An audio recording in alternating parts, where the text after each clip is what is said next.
Buenos días, Carolina y Mario, y así es, hemos organizado esta entrevista para todos aquellos ciudadanos que han estado insistentemente preguntando cuál va a ser la conformación, la integración de la próxima legislatura, cuántos diputados fueron electos, cuántos van a ser nuevos, cuáles van a ser las tendencias ideológicas dentro del Congreso, y para ello hemos invitado en esta ocasión a Javier Brolo. Él es investigador de ACIES. Bienvenido, Javier. Y al diputado electo por Convergencia para la Revolución Democrática, a Álvaro Velázquez, para que nos cuente cómo se perfilan los movimientos políticos y la dinámica para la próxima legislatura. Aprovechando para solicitar a producción también que nos tengan listas algunas imágenes que permitan a nuestro público televidente tener de manera más gráfica estos datos sobre los cuales vamos a ir conversando con nuestros invitados esta mañana. Muy bien. Así que empecemos, Javier. Tú iniciaste ya un ejercicio sobre la base de los datos del Tribunal Supremo Electoral. Entendemos que el tribunal no puede de momento ya decir cómo está integrado el Congreso de la República hasta que no esté finalizado el conteo y se formalice entonces ya cuáles son los resultados finales. Pero ello no impide poder hacer ya proyecciones. Tenemos suficientes ya información, 98% de las mesas escrutadas, como para saber, ya aplicando el método de Hond, cuál va a ser la integración del próximo Congreso. Incluso hay algunas dificultades legales de algunos candidatos que quizás cuestione o dificulte la toma de posesión. Por eso es que la lista finalizada será el Tribunal Supremo Electoral quien finalmente adjudique. Pero ya con 98% de las mesas escrutadas es posible tener básicamente la lista de diputados que fueron electos y adjudicados al Congreso. Un aspecto que hay que destacar de la elección a la legislatura es lo sofisticado del voto guatemalteco en este evento electoral. Definitivamente se hace evidente cómo a raíz de la crisis política todos los ciudadanos estuvieron sobreexpuestos a información sobre el evento electoral y tuvieron la capacidad de evaluar papeleta por papeleta y tener consideraciones distintas para cada papeleta y elegir así su voto de forma cruzada. Un caso emblemático de esto es el apoyo que se dio a Ninette Montenegro en la lista nacional, reconociendo una participación en la comisión pesquisidora, más ese voto no se traslada a otras listas, lo que significa que el ciudadano está conscientemente evaluando información para cada papeleta.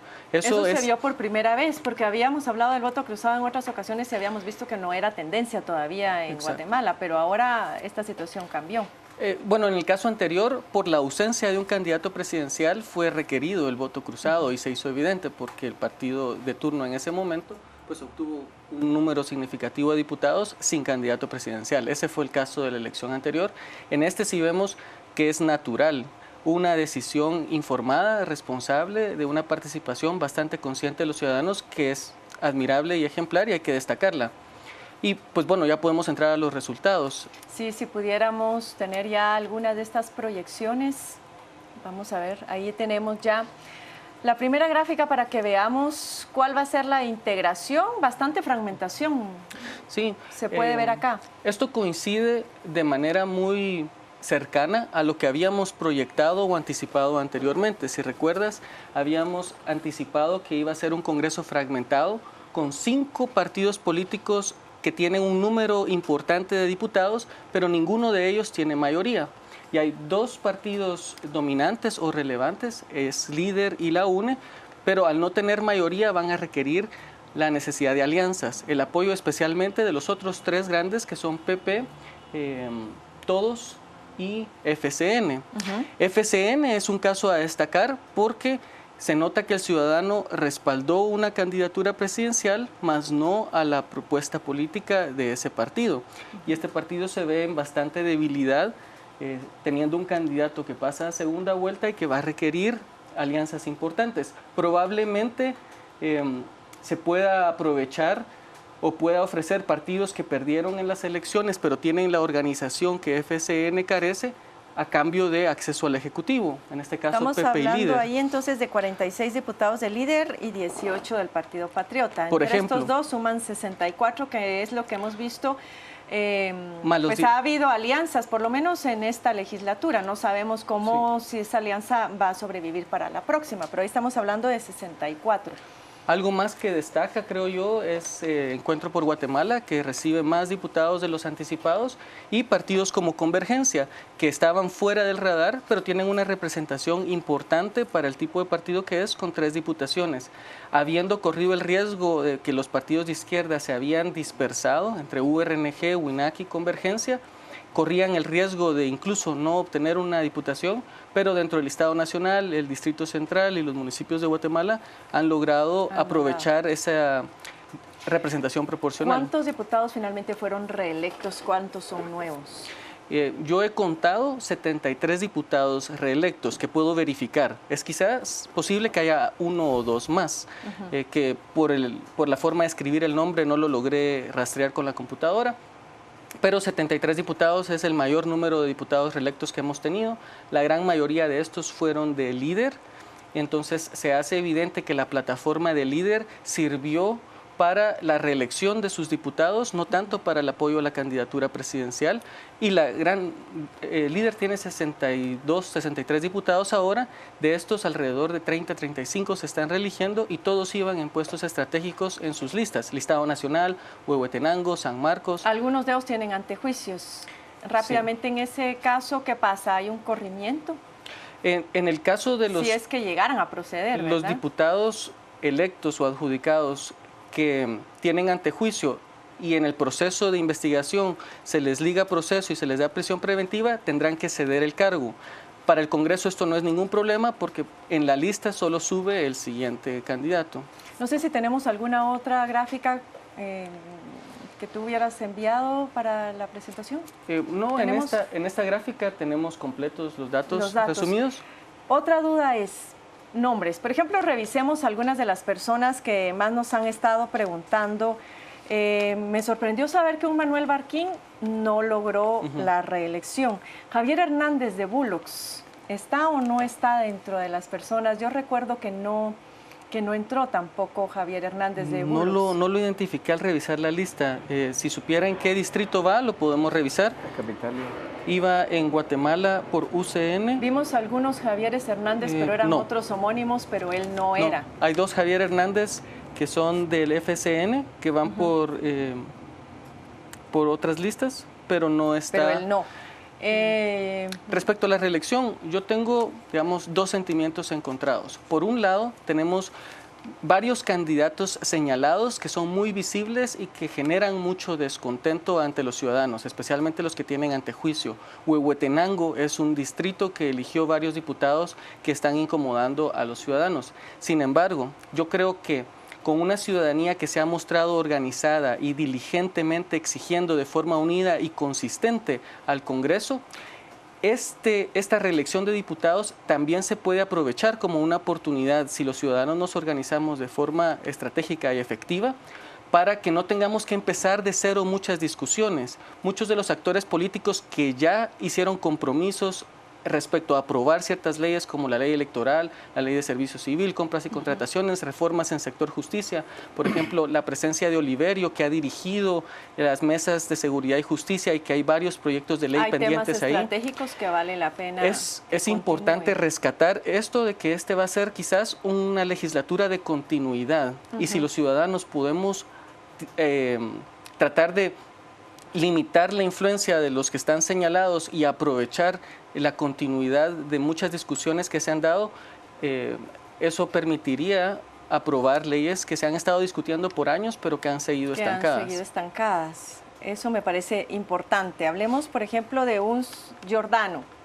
No está. Giordano no entró. No. Gudy Rivera sí está. Sí. Luis Rabé también. Delia Bach. Los 6 de la lista nacional de Líder, todos iban para reelección y todos fueron reelectos. Villate, Rabé, Martínez Loaiza, Corleto Rivera, Delia Bach, Arnoldo Medrano. La lista negra, más bien. Bueno, quisiera comentarle a nuestro público televidente que Javier nos ha hecho favor de mandarnos por un tuit con copia a Canal Antigua para que ustedes puedan revisar el tuit de Canal Antigua, el Twitter. Allí pueden tener acceso ustedes al link que los va a llevar directamente a estas estadísticas y al listado de diputados para que puedan ir confirmando quiénes entraron, quiénes no, identificando los nombres de de los diputados de esta legislatura que lograron entrar para la legislatura a partir de 2016, etcétera. En el Twitter de Canal Antigua los pueden encontrar. Quiero hablar ahora con Álvaro, diputado electo por Convergencia. Otra gran duda es cómo se anticipa los niveles de transfugismo en esta ocasión.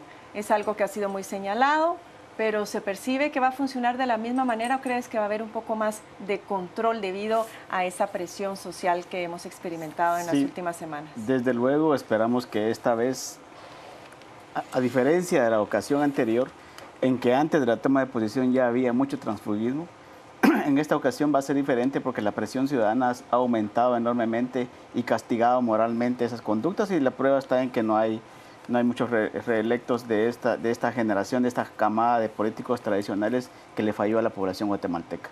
Menos de la mitad, como nos dice Javier, de los diputados que se lanzaban o han sido reelectos del conjunto, del total, así que hay una verdadera renovación parcial, y esto garantiza que haya más fidelidad en los comportamientos partidarios. Va a depender de cómo los diputados del Patriota o del FCN quieran salvarse a sí mismos en la siguiente legislatura. Pensamos que el FCN podría crecer más adelante en base a proyectos y prebendas, eso no está descartado.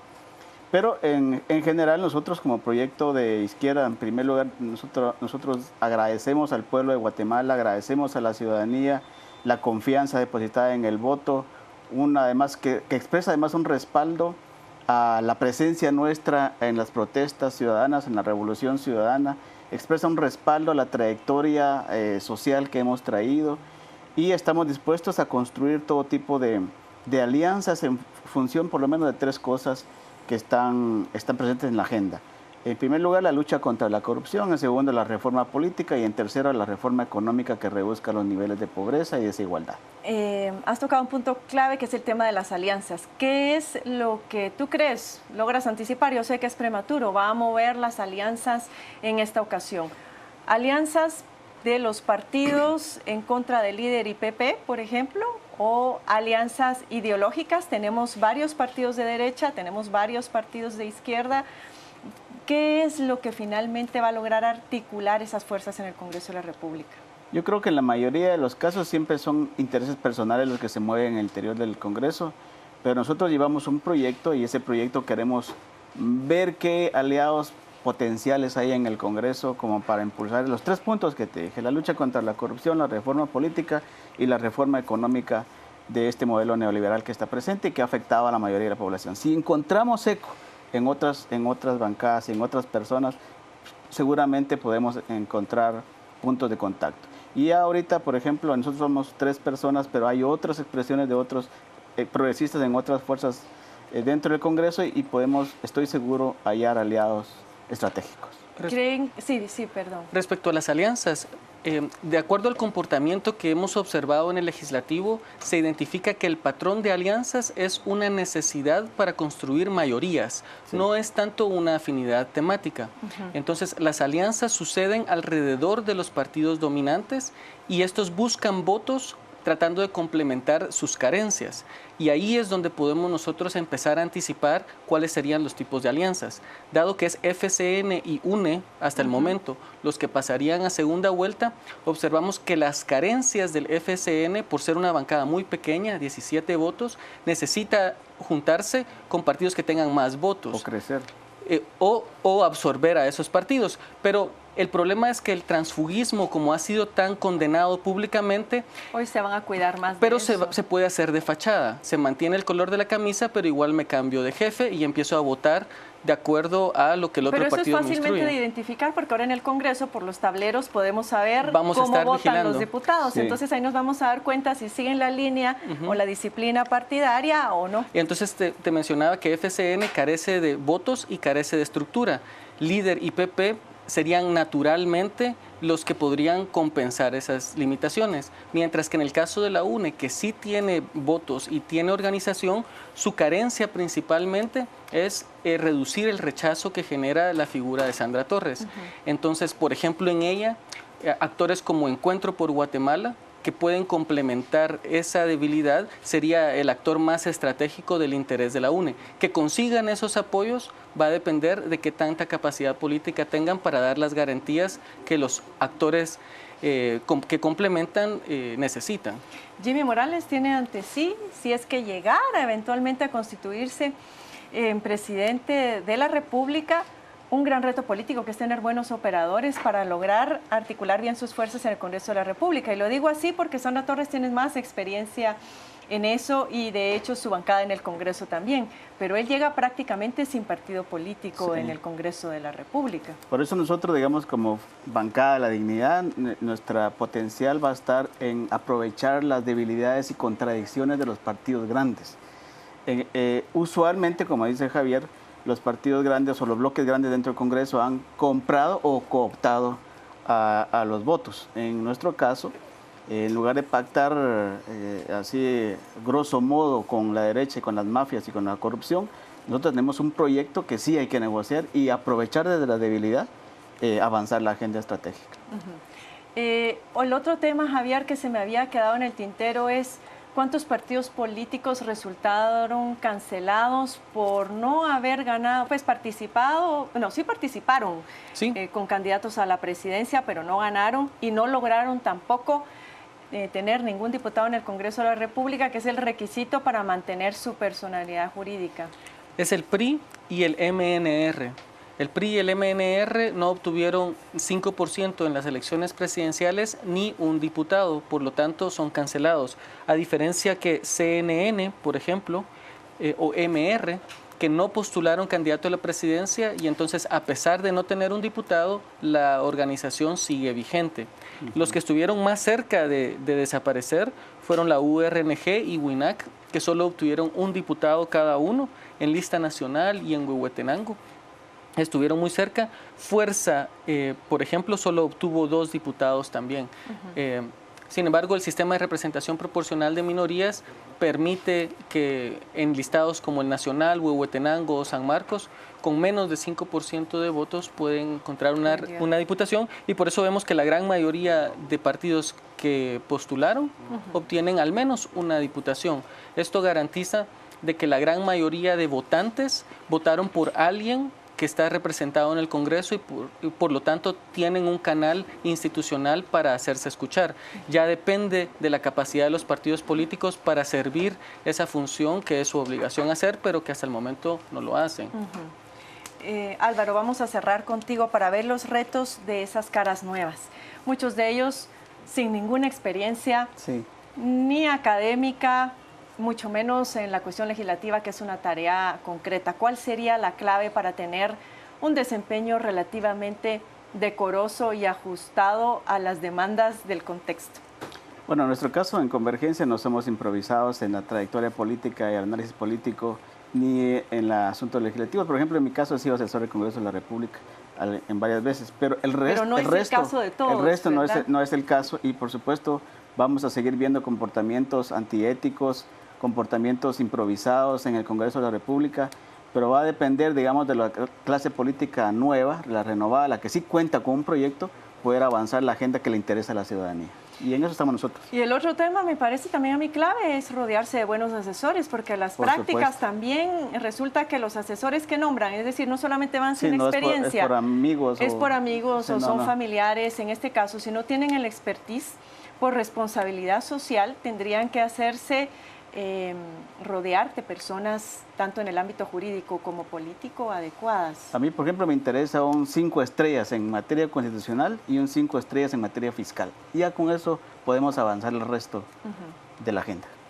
Gracias, Álvaro. ¿O algún mensaje final, otro tema que se nos haya quedado por ahí? Bueno, yo reiterar el llamado a la ciudadanía de que es gracias a su manifestación y expresión de descontento organizada, sostenida, diligente, que esté vigilando el actuar del Congreso, lo que lo va a hacer funcionar. Hay personajes ahí que ya han hecho compromisos con las necesidades de la sociedad y que es importante darles continuidad. Además que vamos a necesitar identificar rápidamente a aquellos nuevos candidatos que tengan la oportunidad de avanzar nuevas agendas refrescando la dinámica legislativa, porque en un Congreso tan fragmentado, lo que va a validar y permitir los acuerdos y resolver las diferencias de los partidos va a ser el voto de la ciudadanía que se pronuncia a favor o en contra de cierto comportamiento y force a las bancadas, no importa de qué partido son, a actuar de acuerdo al interés nacional. Pero eso va a depender de que se mantenga sostenida esa participación ciudadana que de aquí a 3 o 4 años va a ser indispensable. Gracias, Javier. Muchas gracias, Álvaro, y éxitos en las nuevas tareas a partir de 2016. Y les recuerdo, queridos amigos, que estos datos los pueden encontrar de momento en el Twitter de Canal Antigua. Javier Brolo nos ha hecho favor de compartirlos, así que si usted quiere tener acceso a los listados y a estas estadísticas, pues consulte nuestra cuenta y ahí los encontrará. Muchas gracias por habernos acompañado y regresamos ahora con Carolina y con Mario a la mesa principal.